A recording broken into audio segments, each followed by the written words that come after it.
हैं। ठीक है, चालन की बात करते हैं। कभी कभी हमें आटे से व्यंजन बनाने की इच्छा होती है। ठीक है, हमें इसमें उपस्थित चोकर तथा अन्य अशुद्धियों को पृथक करने की भी आवश्यकता होती है। आटे में क्या मिला होता है? चोकर मिला होता है और अन्य अशुद्धियाँ मिली होती हैं, तो हमें इन्हें छानने की आवश्यकता होती है। तब हम क्या करते हैं? इसके लिए हम चालनी मतलब छन्नी का उपयोग करते हैं तथा उसमें आटा डालते हैं। ठीक है, आटे के छोटे कण चलनी के छिद्रों द्वारा निकल जाते हैं, जबकि बड़ी अशुद्धियाँ जो है वो चलनी में रह जाती हैं। प्रायः आटे की मिल में गेहूं को पीसने से पहले पत्थरों तथा भूसे जैसी अशुद्धियों को हटाया जाता है। साधारणतः गेहूं की बोरी को एक तिरछी चलनी पर डाला जाता है।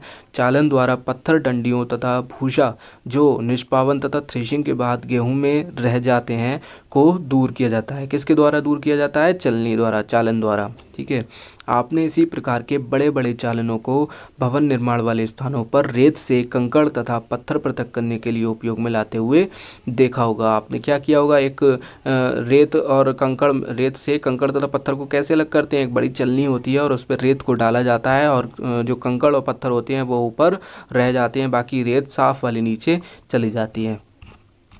इस तरह से ये देखिए, चालन द्वारा कंकड़ तथा पत्थरों को रेत से पृथक किया जाता है। ठीक है, क्रियाकलाप 4 करते हैं। कक्षा में एक चलनी तथा थोड़ा सा आटा घर से लाइए। चालन द्वारा आटे से अशुद्धियों को पृथक कीजिए। ठीक है, आटे से अशुद्धियों को पृथक करेंगे चालन द्वारा, चलनी द्वारा। अब चौक का पाउडर बनाइए तथा उसको आटे के साथ मिलाइए। अब क्या करेंगे? एक चौक का पाउडर बनाएंगे और उसमें आटे में उसको मिला देंगे। इस मिश्रण का चालन कीजिए। अब इसको चलनी से छानेंगे। क्या हम चालन द्वारा चौक पाउडर तथा आटा को पृथक कर सकते हैं? क्या हम दोनों को अलग अलग कर सकते हैं? नहीं कर सकते।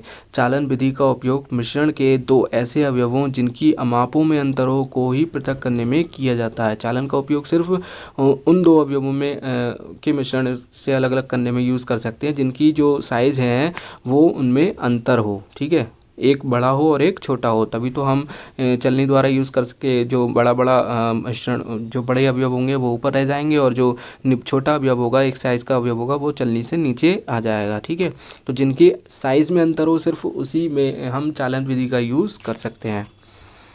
अब पढ़ते हैं अवसादन, निस्तारण तथा निस्यंदन। कभी कभी मिश्रण के अवयवों को निष्पावन अथवा हस्तचयन द्वारा पृथक करना संभव नहीं होता। उदाहरण के लिए चावल तथा दाल में धूल। अगर चावल और दाल में धूल मिल गई है तो क्या आप निष्पावन और हस्तचयन का यूज़ करके दाल में से धूल निकाल सकते हैं? नहीं निकाल सकते। मिट्टी जैसे हल्के कण हो सकते हैं। ठीक है, चावल तथा दालों को पकाने से पहले इस प्रकार की अशुद्धियाँ कैसे पृथक करते हैं भाई? जब निष्पावन और हस्तचयन द्वारा हम इन अशुद्धियों को दूर नहीं कर सकते तो फिर कैसे करेंगे? चलिए देखते हैं। प्रायः पकाने से पहले चावल या दालों को जल में धोया जाता है। जल से धोया जाता है ना। जब आप चावल या दाल में जल डालते हैं तब उन पर चिपकी हुई जो अशुद्धियाँ हैं जैसे मिट्टी और धूल के कण हैं तो वो अलग हो जाते हैं। क्या हो जाते हैं? अलग हो जाते हैं ना। जब हम जल में, ये अशुद्धियाँ जल में चली जाती हैं, ये तो जल में चली जाती हैं। जैसे जल थोड़ा मटियाला हो जाता है। अब सोचिए, बर्तन की तली में कौन डूबेगा, चावल या धूल? जाहिर सी बात है चावल डूबेंगे। क्यों? क्या आपने देखा है कि बर्तन को थोड़ा सा टेढ़ा करके जल को बाहर गिराया जाता है? ठीक है, ये भी हमने देखा है। भाई क्यों गिरेंगे चावल? क्योंकि चावल हैं भारी अवयव और भारी अवयव क्या होता है? जल में नीचे डूब जाता है। ठीक है, मिश्रण में जल मिलाने पर भारी अवयवों के नीचे तली में बैठ जाने के प्रक्रम को अवसादन कहते हैं। ठीक है, जो चावल थे, ठीक है, चावल क्या हुए थे? नीचे बैठ गए थे क्योंकि भारी अवयव था। तो यही तो कह रहे हैं ना, मिश्रण में जल मिलाने पर भारी अवयवों के नीचे तली में बैठ जाने के प्रक्रम को अवसादन कहते हैं। जब चावल नीचे बैठ गए थे जल में तो उसको क्या कहेंगे? इसको कहेंगे अवसादन हो गया। ठीक है, क्या कहेंगे? अवसादन। अवसादित मिश्रण को बिना हिलाए जल को अवसादित मिश्रण को बिना हिलाए जल को मिट्टी सहित उड़ेलने की प्रक्रिया को निस्तारण कहते हैं। ठीक है, अब जो मिट्टी थी पूरे जल में, ठीक है, और चावल है गए नीचे, ठीक है, तो उस जल को हम क्या करेंगे? दूसरे ग्लास में बिना हिलाए ऊपर का पानी जो भी होगा उसको दूसरे ग्लास में उड़ेल देंगे। तो इस प्रक्रिया को कहते हैं निस्तारण। क्या कहते हैं? निस्तारण। चावल नीचे बैठे थे तो उनको बोला था अवसादन। अब चावल के ऊपर जो पानी है उसको दूसरे ग्लास में उड़ेलेंगे तो उसको कहेंगे निस्तारण। आइए अब हम ऐसे अन्य मिश्रणों का पता लगाते हैं जिसमें अवयवों को अवसादन तथा निस्तारण विधि द्वारा पृथक किया जा सकता है। देखिए ये है यहाँ चावल नीचे बैठ गए थे और ये जो गंदा पानी आ गया था ये ऊपर हो गया था। अब इससे गंदा पानी हमने क्या किया, दूसरे गिलास में उड़ेल लिया, तो इसको कहते हैं निस्तारण। और जो चावल नीचे बैठे थे उसको बोलेंगे अवसादन। यही सिद्धांत ऐसे द्रवों के मिश्रण को पृथक करने में भी उपयोग में लाया जाता है जो आपस में मिश्रित नहीं होते। उदाहरण के लिए तेल तथा जल को उनके मिश्रण से इसी विधि द्वारा पृथक किया जा सकता है। तेल तथा जल का मिश्रण जो होगा उसको भी हम इसी अवसादन और निस्तारण विधि से अलग अलग कर सकते हैं। यदि द्रव के ऐसे मिश्रणों को कुछ समय के लिए रखा रहने दिया जाए तो वे दो पृथक पृथक परतों में बट जाते हैं। क्या करते हैं, तेल ऊपर आ जाता है और जल नीचे रह जाता है। ठीक है, इसके बाद जो अवयव ऊपरी परत बनाता है उसे निस्तारण द्वारा पृथक कर सकते हैं। ठीक है, उसको निस्तारण द्वारा दूसरे गिलास में उड़ेल सकते हैं। आइए फिर से ठोस तथा द्रव के किसी मिश्रण पर विचार करें। चाय तैयार करने के बाद आप चाय की पत्तियां पृथक करने के लिए क्या करते हैं, निस्तारण की विधि अपनाइए। हम क्या करते हैं, हम चाय की पत्ती छलनी में छान करके यूज़ कर लेते हैं। लेकिन ये कह रहे हैं कि निस्तारण की विधि अपनाइए। निस्तारण मतलब क्या, दूसरी गिलास में बिना हिलाए उस गिलास का ऊपर का जल दूसरे गिलास में उड़ेल देना, जिससे कि सारी गंदगी जो है वो दूसरे गिलास में चली जाए और नीचे के जो भारी अवयव है वो हमें मिल जाए। इसके द्वारा कुछ सहायता मिलती है।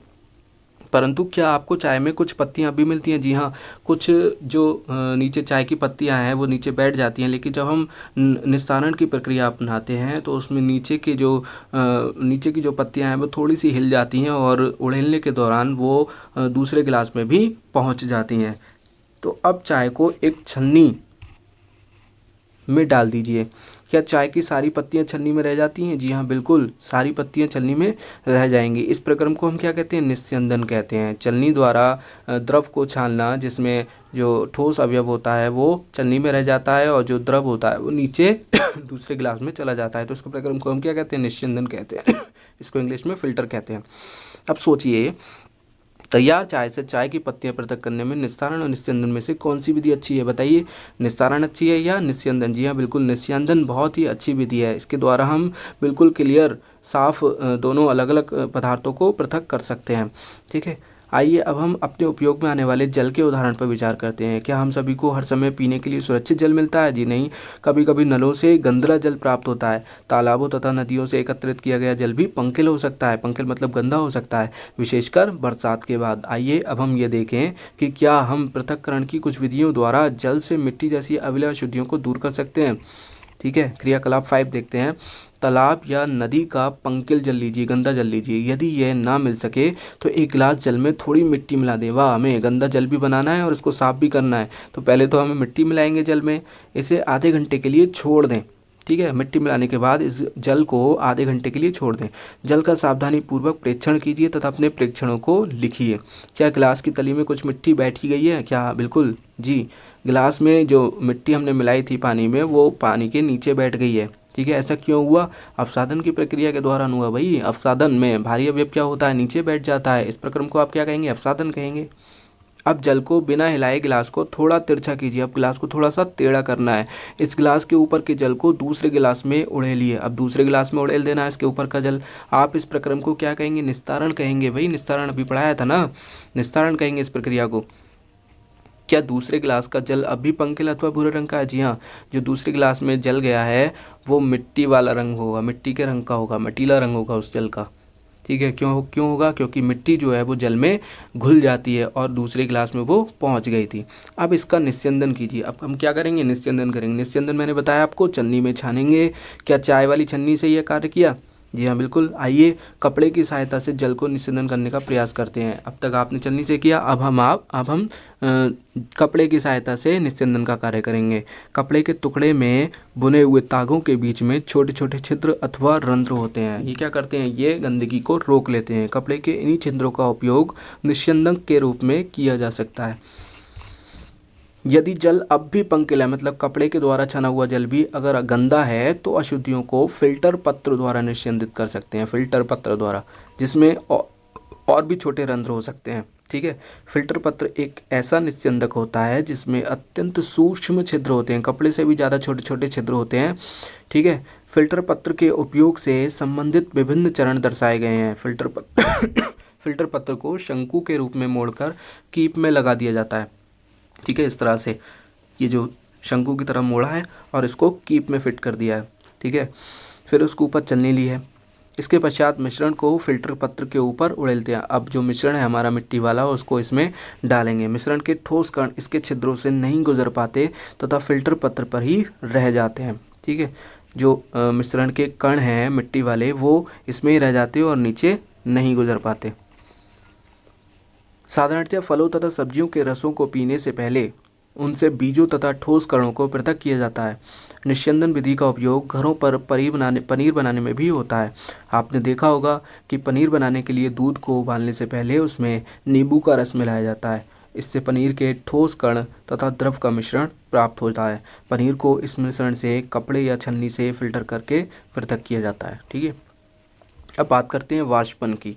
बीकर में कुछ गर्म जल लीजिए, कुछ जल गर्म कीजिए। ठीक है, बीकर में कुछ जल लेना है, उसको गर्म करना है, जल को उबलने दीजिए। अब उसको उबालेंगे। यदि आप निरंतर गर्म करते हैं, अगर आप गर्म करते जाते हैं तो क्या संपूर्ण जल भाप में बदल जाता है तथा अदृश्य हो जाता है। जी हाँ, बिल्कुल।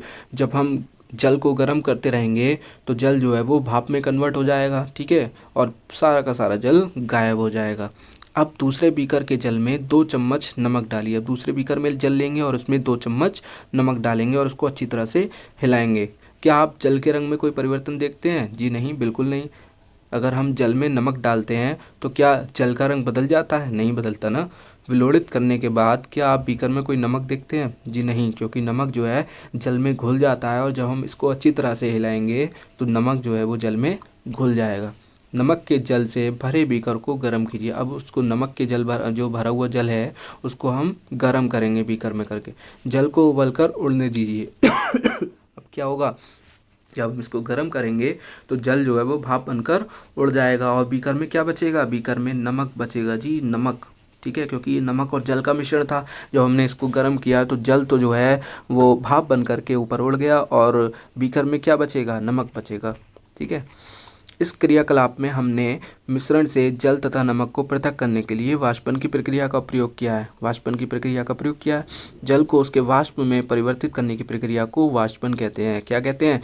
जब जल को हीट करते हैं, गर्म करते हैं तो वो वाष्प में या भाप में परिवर्तित हो जाता है और इस प्रक्रिया को हम वाष्पन कहते हैं। जहाँ पर जल होता है वाष्पन की प्रक्रिया निरंतर होती रहती है। जहाँ जल होता है वहाँ वाष्पन की प्रक्रिया चलती रहती है। ठीक है, आपके विचार से नमक कहाँ से आता है? नमक बताइए कहाँ से आता है? समुद्र के जल में अत्यधिक मात्रा में लवण मिश्रित होते हैं और इन्हीं लवणों में से एक लवण साधारण नमक होता है।